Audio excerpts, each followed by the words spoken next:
Cette nouvelle souris gaming a remplacé ma Superlight. Je vous en parle plus en détail dans cette vidéo, donc restez bien jusqu'à la fin. Le moment est maintenant venu de vous faire la vidéo test de ces deux souris que je vous ai présentées il n'y a pas très longtemps sur la chaîne. Donc ces souris, ce sont les VXE R1 Pro et R1 Pro Max juste ici. Ce sont deux souris gaming vraiment à un prix très abordable et très performantes. Donc je vous les avais déjà présentées rapidement dans ma vidéo précédente. Et dans cette vidéo, du coup, je vais plus vous parler du test que j'ai fait depuis plusieurs semaines et de quelle version je vous conseille le plus. Donc comme je viens de vous dire, vous avez ici la VXE R1 Pro Max, donc qui a une autonomie plus grande, et ici la VXE R1 Pro. Donc il n'y a pas de grosse différence entre les deux modèles, principalement ça va être surtout l'autonomie de la batterie qui va changer. Il va y avoir aussi des petits changements mineurs au niveau des switches sur la Pro par exemple qui vont être un petit peu meilleurs. Donc je vous en reparle juste après dans tous les cas. Ça fait plusieurs semaines, ça fait je crois un mois déjà que j'ai ces souris, je les ai testées toutes les deux plusieurs semaines, et donc je peux vous donner un avis assez précis sur ces souris.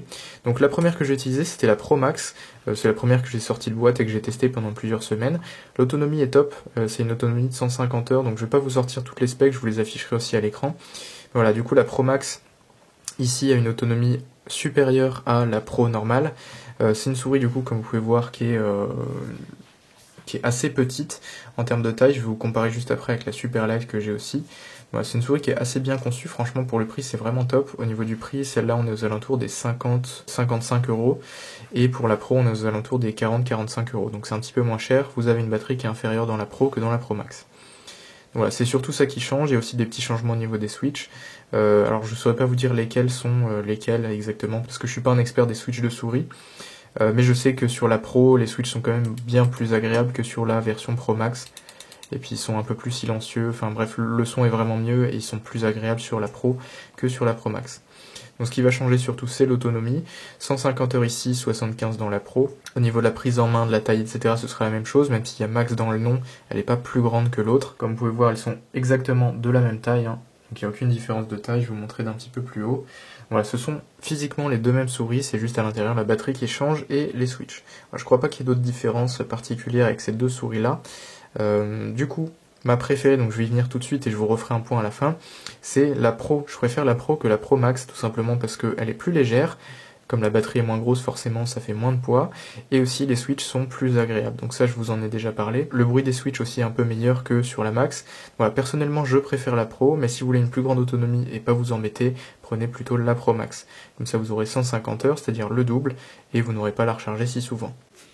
Donc voilà une GPRO X Superlight au niveau de la shape. Comme vous pouvez voir, c'est une souris assez standard qui est plutôt bossue, on va dire, ici sur la partie haute. Sinon, en termes de dimension, c'est presque pareil, et en termes de forme générale, c'est presque pareil aussi que la VXE R1 Pro et Pro Max.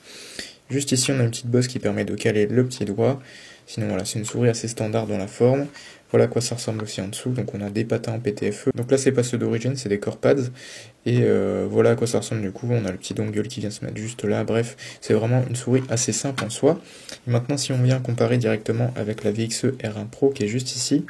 Bon, elle est noire, donc vous voyez peut-être un petit peu moins les détails, mais sur le principe, c'est à peu près la même chose, hein. En dessous, la forme des patins qui change un peu, l'emplacement du dongle qui est à peu près au même endroit, mais dans un petit slot ici. Vous avez le bouton DPI, ce qui n'est pas le cas sur la Superlight, et le bouton on-off aussi, donc ça c'est la même chose. Voilà, c'est écrit pareil, hein, ici VXE R1 Pro, comme c'est écrit Superlight sur la version Logitech, voilà. C'est écrit au même endroit à peu près. Voilà, en soi c'est presque la même souris, c'est pareil, regardez la molette, c'est presque la même, hein. Franchement, on peut pas... difficile de faire une différence, c'est quasiment les mêmes souris en soi esthétiquement. Au terme de qualité aussi c'est pareil, le plastique est très quali sur les deux.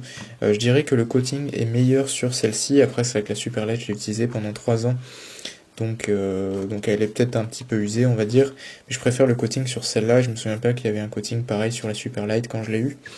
Voilà, plutôt satisfait de cette VXE R1 Pro qui est juste là. Franchement, elle est vraiment top en termes de qualité, et elle est même, je dirais, peut-être meilleure qu'une Superlight. Donc voilà ce que ça donne avec la Superlight vue de dessus. Donc les deux boutons sur le côté gauche sont à peu près similaires à ceux de la VXE. On a ici le logo Logitech, voilà, qui est vraiment caractéristique des Superlight, et des G Pro aussi, accessoirement. Le petit Superlight ici, la molette, les deux clics, donc je vais vous faire écouter aussi ce à quoi ça ressemble.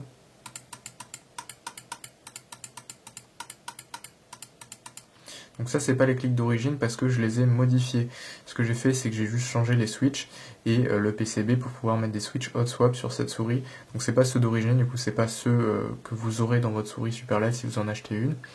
Et maintenant je vais prendre la R1 Pro pour faire le comparatif. Donc vous pouvez voir les boutons sont à peu près les mêmes, ils sont juste un peu plus droits ici et là un petit peu plus courbés comme vous pouvez voir. Au niveau des clics, enfin des clics principaux, ouais, c'est à peu près la même chose, hein. Vous avez deux grands boutons ici, des boutons un petit peu plus petits là. La molette c'est presque la même chose, je dirais qu'elle est plus légère sur la VXE et je préfère ça. Sinon en dessous, voilà, bon ça je vous ai déjà montré, hein, c'est à peu près la même chose sur la Superlight à quelques différences près. Et surtout maintenant, au niveau des clics, voilà ce que ça donne sur la version Pro non modifiée.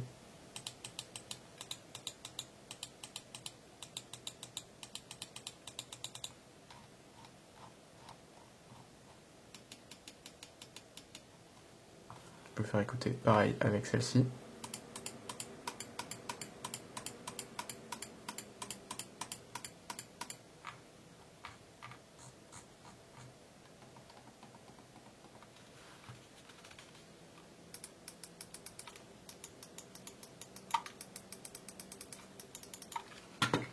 Et enfin sur la VXE.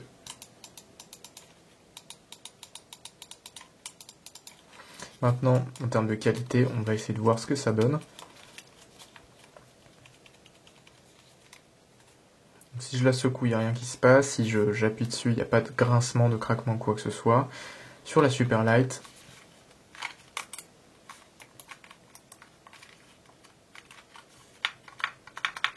bon, par contre là-dedans j'ai la batterie qui se balade. Après je l'ai modifié donc c'est peut-être pas forcément lié à la souris en soi, ça peut peut-être être moi qui l'ai mal recollé. Voilà, en tout cas il y a plus de bruit quand même sur la Superlight et les plastiques sont pas grinçants ou quoi, mais moins qualitatifs que là, et surtout le coating comme vous pouvez voir c'est mat ici. Je trouve ça vraiment de bien meilleure qualité, j'aime beaucoup le grip que donne cette souris sans avoir les grips autocollants qui sont fournis dans la boîte. Et en parlant de boîte, je vous montre ça tout de suite.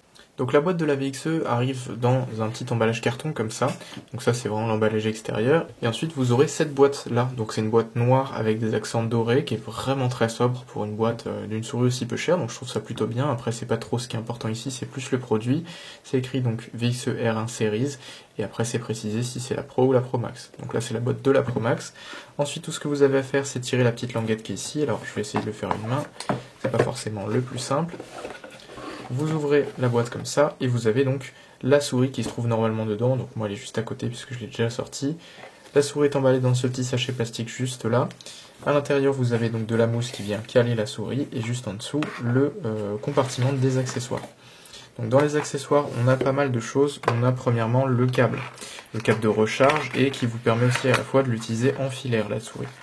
Donc, je vais sortir tout ça, et je vais vous montrer tout ce qu'il y a dans la boîte. Voilà, donc il reste encore un petit bout de papier, c'est juste écrit VXE dessus, donc pas très intéressant. On a le manuel d'utilisation qui est juste là, rien de très particulier. Le câble tressé qui fait 1,8 m, donc 1,80 m, avec un petit collier de serrage ici en caoutchouc, et le dongle et le receveur. Donc vous avez le receveur ici, qui est la première partie où c'est écrit VXE qui est en métal, donc très quali aussi, et le dongle qui est juste ici, pour l'utiliser en sans fil. Donc par défaut vous aurez le dongle, vous pouvez utiliser le receveur pour rapprocher le signal de votre souris, ce qui fait que en fait vous branchez le câble, donc la partie USB à votre PC, la partie USB-C soit direct dans la souris pour la recharger, soit dans le receveur qui est juste ici où c'est écrit VXE, et ensuite vous branchez le dongle dessus, ce qui vous permet de rapprocher la souris du récepteur, plutôt que d'être à l'autre bout du PC ou à l'arrière par exemple, comme dans mon cas à l'arrière du PC. Vous pouvez rapprocher le receveur pour avoir un meilleur signal et donc des meilleures performances. Voilà, après c'est un câble assez standard, mais qui est plutôt souple d'ailleurs. On a des petits patins en PTFE de rechange, par contre, ce que j'ai remarqué, c'est qu'ils ne sont pas du tout de la même forme que ceux des souris originales. Donc je sais pas trop comment ça va se mettre. Alors pour celui du capteur, c'est pas très compliqué, on voit la forme, mais pour les autres, ça va être un peu différent. Donc je pense qu'il faudra voir comment faire. À mon avis, les deux qui sont en bas vont aller dans les coins en haut, et les deux qui sont là vont aller en bas à la place de celui qui est juste ici. Mais bon, c'est pas ceux d'origine, donc ils n'auront pas la même forme, et je pense pas aussi non plus la même friction, puisqu'il y en a moins. Ensuite, donc, avec ces petits patins-là, on a aussi des grippes qui sont fournis avec la souris, un peu comme la Superlight d'ailleurs. Vous avez donc des grippes qui vous permettent de mettre sur le côté de la souris, c'est autocollant, et ça vous permet d'avoir une meilleure prise en main de la souris. Par contre, ça rajoute un peu de poids et la texture, faut aimer. Personnellement, je les ai pas mis parce que j'aime bien la texture de base de la VXR1 Pro et Pro Max. Ça me va très bien niveau prise en main, elle glisse pas, donc je trouve ça très bien. Sans, mais vous les avez, voilà, si besoin. Pareil ici, donc 2 pour les clics et 2 pour la partie paume de la main à mettre par là. Voilà, c'est plutôt pas mal. Pour une souris à ce prix-là, donc je rappelle entre 30 et 55 € grand max pour les versions Pro et Pro Max, vous avez quand même une boîte qui est plutôt sympa avec plein d'accessoires. Franchement, c'est vraiment cool. Et la souris est super quali. Voilà, donc je vais revenir maintenant en détail sur les specs de ces souris. Donc on va commencer directement avec la version Pro qui est juste ici.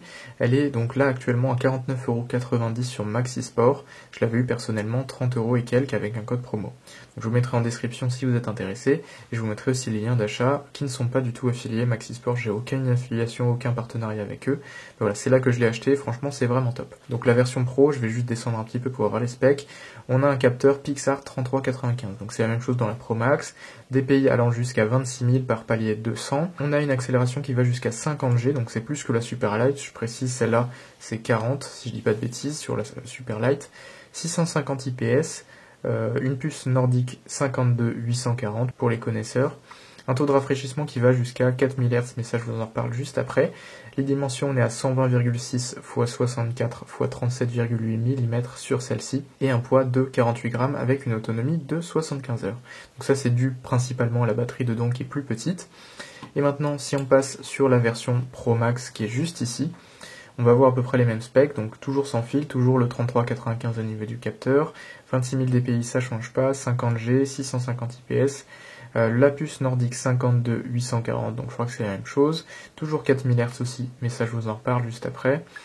Les dimensions, on est sur 126, 64, 37, 8, donc c'est pareil, ça change pas. Cette fois par contre niveau poids, on est sur 54 grammes avec 150 heures d'autonomie. Donc ce qui change principalement, comme je l'ai déjà dit, c'est la taille de la batterie qui est juste plus grosse, qui nous donne du coup 2 fois plus d'autonomie que la version Pro qui est juste là. Voilà, maintenant laquelle je vous recommande le plus entre les deux. Personnellement, je vous ai dit tout à l'heure que je préférais la version Pro, c'est aussi celle que je vous recommande le plus parce qu'elle est moins chère, elle est plus légère, bref c'est mieux en règle générale pour le gaming, et les switches aussi sont plus agréables. Maintenant, si vous voulez une très bonne souris avec une meilleure autonomie, partez sur la version Pro Max qui sera un peu plus chère mais avec une meilleure batterie, et juste pour vous donner le prix aussi, sur la version Pro Max on est à 56,90 € contre 90 sur la Pro. Donc c'est un petit peu plus cher, franchement la différence de prix est pas énorme. Voilà, donc c'est vraiment à vous de faire votre choix, autonomie ou vraiment confort, performance. Je partirai plus personnellement sur confort, performance, parce qu'elle est plus légère, et les switches sont mieux. Bref, je trouve que c'est quand même une meilleure souris la version Pro que la version Pro Max qui a juste une plus grosse batterie. Donc personnellement, je vous conseille quand même plus la version Pro qui est juste là. Maintenant, donc je vais vous parler du rafraîchissement, donc du taux de rafraîchissement de cette souris. Par défaut, elle sera en 1000 Hz avec le dongle fourni dans la boîte. Si vous achetez le dongle vendu séparément, je vous le montre juste là, celui qui est juste ici à 17,90 €, donc je vous mettrai le lien aussi si vous êtes intéressé. Donc vous allez recevoir ce dongle qui est juste ici. Ce dongle vous permet d'utiliser la souris en 4000 Hz, donc ça vous permet d'avoir 0,25 ms de latence, contrairement à 1 ms avec le 1000 Hz. Donc c'est vraiment bien, ça coûte pas très cher, 17,90 €, ça vous revient la souris en gros à 70 €, c'est moins cher qu'une Superlight neuve à peu près, ça dépend auquel prix vous allez l'avoir, mais bref, ça reste relativement moins cher en règle générale, et vous allez avoir une souris qui est plus performante, un meilleur capteur, une meilleure autonomie, une meilleure prise en main je trouve. Alors à savoir que la prise en main compte beaucoup aussi dans l'achat de cette souris, donc je préfère vous en parler aussi, donc j'y viens. Je vais comparer déjà avec la Superlight. Donc la Superlight c'est une souris qui est très vendue, vous la connaissez sûrement, vous en avez même peut-être déjà une, comme moi. C'est une souris qui est vraiment faite pour le fingertip, pas pour le fingertip, pardon, pour le palm grip, dans le sens où elle est vraiment adaptée aux gens qui veulent poser leurs mains dessus. C'est très confortable, c'est vraiment top. Mais voilà, c'est une souris qui est relativement haute et assez bossue, c'est ce que je vous disais tout à l'heure, c'est vraiment une bosse le truc, comparé à une R1 Pro qui est un petit peu plus allongée vers l'avant et un peu plus fine. La Superlight sera plus faite pour une utilisation en palm grip ou en fingertip, peut-être même en claw, je pense que ça va aller un peu pour toutes les utilisations, mais pas à 100% en fait. C'est ça le problème de cette souris. en plus du prix qui est relativement cher et qui a du coup des concurrents bien plus intéressants, c'est que la prise en main va être adaptée à beaucoup de personnes, mais pas très adaptée à certaines personnes, dans le sens où les personnes qui utilisent le fingertip seront beaucoup mieux, je trouve, avec une VXR1 Pro, ce qui est mon cas, j'utilise un fingertip pour le gaming, et effectivement c'est beaucoup mieux le fingertip sur la VXR1 Pro que sur la Superlight. Voilà, personnellement je préfère la VXR1 Pro, mais ça va dépendre de votre utilisation et de votre prise en main. Donc reprenez en compte du coup, si vous êtes en palm grip, plutôt la Superlight. Après on peut très bien faire du palm grip, c'est aussi sur la VXR1 Pro, simplement les doigts elle est un petit peu plus petite, un peu plus courte, donc les doigts sont un peu au-dessus du vide au niveau du bout, c'est un peu moins le cas ici, donc encore un tout petit peu mais pas autant. Mais voilà, en tout cas plus accès confort pour tout le monde, et plus accès fingertip quand même je pense, pour la VXR1 Pro. Si vous êtes intéressé par ces deux souris, j'ai aussi laissé deux avis sur les pages Maxi Sport de ces deux modèles. Donc ici c'est l'avis sur la Pro, et ici l'avis sur la Pro Max, qui est juste là.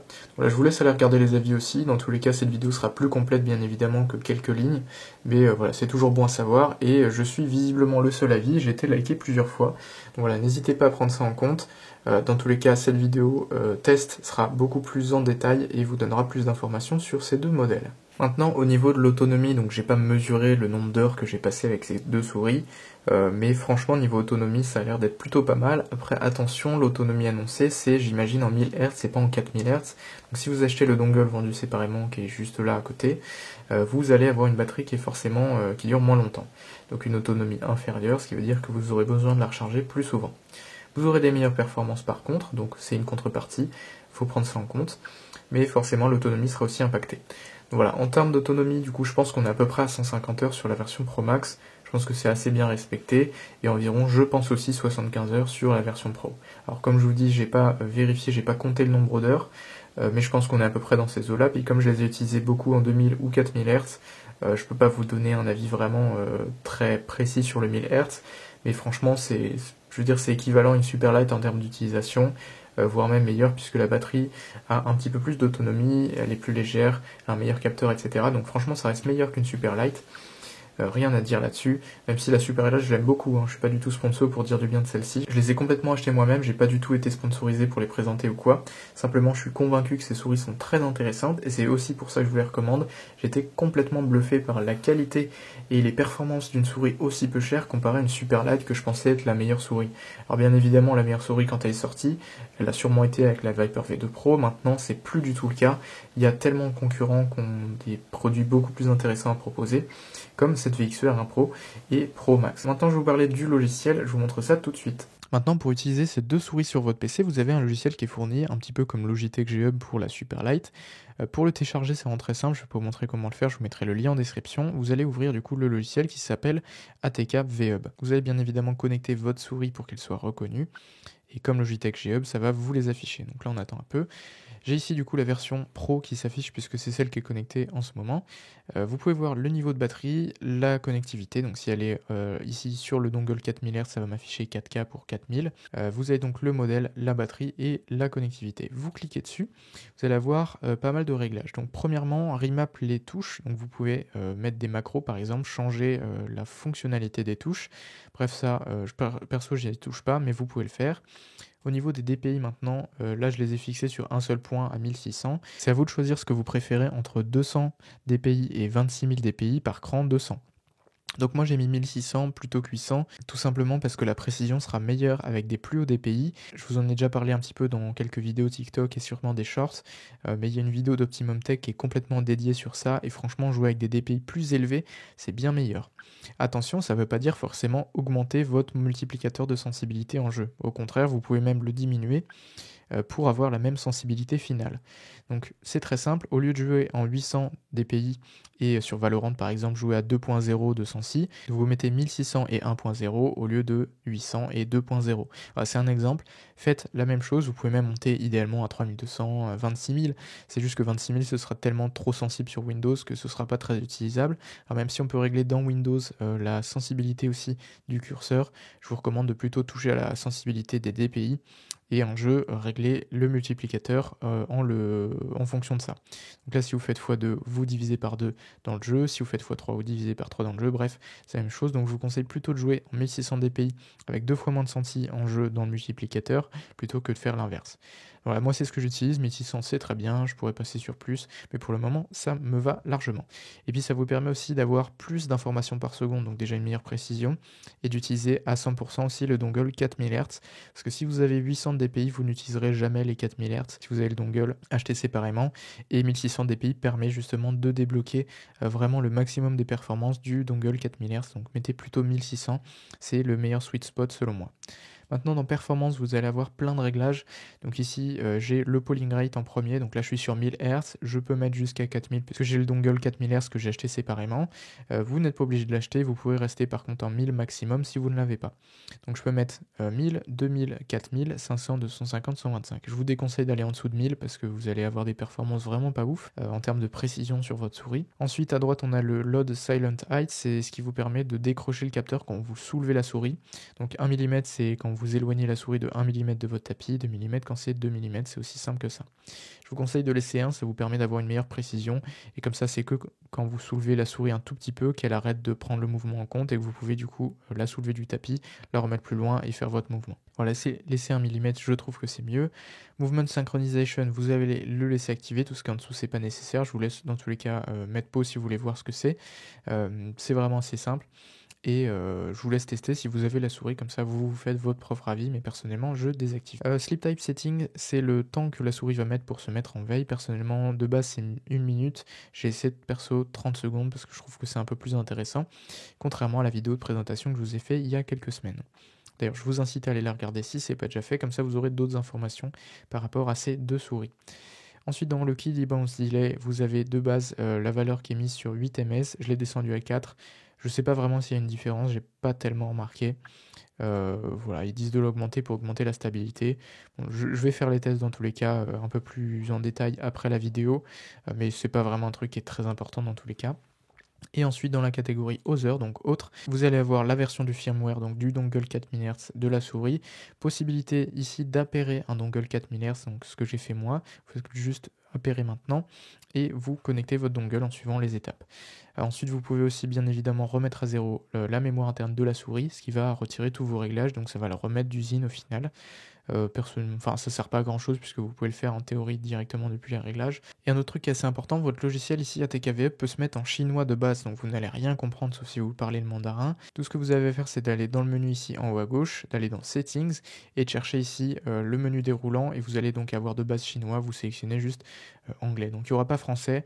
Mais voilà, ça marche très bien en anglais, au pire vous utilisez Google Traduction, c'est vraiment pas compliqué. Voilà, donc c'est tout pour la présentation du logiciel ATKV Hub, et je retourne directement aux souris. Voilà, donc maintenant je vais faire ma petite conclusion, mais juste avant, je tiens à préciser qu'il y a un truc qui est vraiment inutile sur cette souris, c'est comme vous pouvez voir le petit patin ici antidérapant, qui est au niveau du capteur. Pourquoi il sert à rien? Tout simplement parce que regardez la hauteur des autres, puis regardez celui qui est au milieu. Alors je sais pas si vous verrez très bien, mais en fait, en bas et en haut, ça dépasse, et au milieu ça dépasse pas du tout, ce qui fait qu'en fait il n'a absolument aucun frottement avec le tapis, donc il sert à rien, et en plus de ça il se décolle très souvent comme vous pouvez voir. Donc là il est en train de se décoller, à chaque fois je suis en train de le recoller comme ça, mais il se décolle tout le temps, donc bref il sert vraiment à rien. C'est vraiment, je dirais, je pense le seul défaut de cette souris, sinon elle est vraiment juste parfaite, et je pèse mes mots. Je précise encore une fois que je ne suis pas sponsorisé pour en dire du bien ou quoi que ce soit, je l'ai acheté avec mon propre argent, mais comme je suis vraiment convaincu de la qualité de cette souris, je peux clairement vous la recommander. Je pense avoir fait le tour de la présentation dans les grandes lignes de cette souris. Si vous avez des questions, n'hésitez pas à les poser. Si vous avez besoin d'assistance, venez sur mon serveur Discord. N'hésitez pas à vous abonner à la chaîne si ce n'est pas déjà fait, likez, commentez, partagez. Sur ce, je vous dis à la prochaine. A plus pour une nouvelle vidéo. Allez, ciao!